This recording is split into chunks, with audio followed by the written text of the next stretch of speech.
एक बार देवर्षि नारद बैकुंठ पधारे। उन्हें अपनी भक्ति पर बड़ा अभिमान था। उन्होंने भगवान विष्णु से पूछा, नारायण, ये आपकी माया क्या है? मैं तीनों लोकों में घूमता हूं पर मुझे कभी माया नहीं छू सकी। आखिर ये माया काम कैसे करती है? भगवान विष्णु मंद मंद मुस्कुराए और बोले, नारद, इसका उत्तर बातों से नहीं अनुभव से मिलेगा। चलो मेरे साथ पृथ्वी लोक पर चलो। दोनों तपती हुई धूप में रेगिस्तान से गुजर रहे थे। अचानक भगवान विष्णु एक पेड़ की छांव में रुक गए।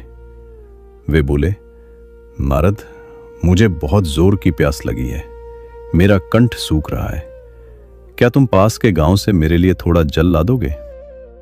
नारद जी ने कहा, अभी लाया प्रभु। और वे दौड़ते हुए पास के गांव की ओर चले गए।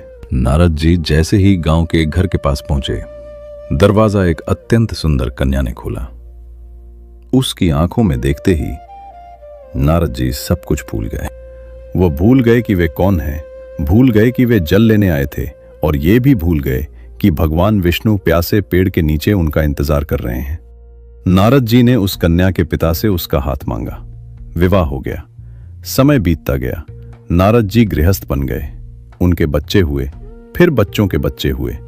वे खेती बाड़ी और परिवार के सुख में इतने रम गए कि 12 वर्ष कब बीत गए उन्हें पता ही नहीं चला।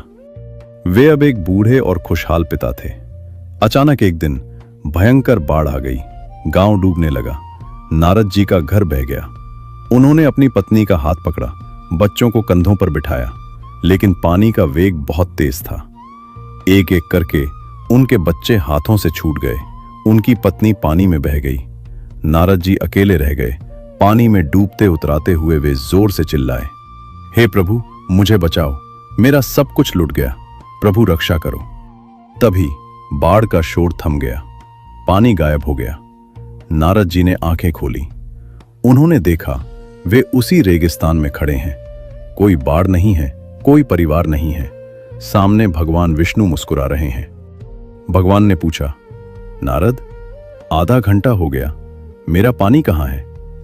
नारद जी कांप गए। प्रभु, आधा घंटा? वहां तो मैंने पूरा जीवन जी लिया। मेरा परिवार, मेरे 12 साल। विष्णु जी बोले, यही माया है नारद। कुछ ही पलों में उसने तुम्हें मुझसे दूर कर दिया। संसार में हम जिसे अपना समझते हैं वो केवल मन का भ्रम है।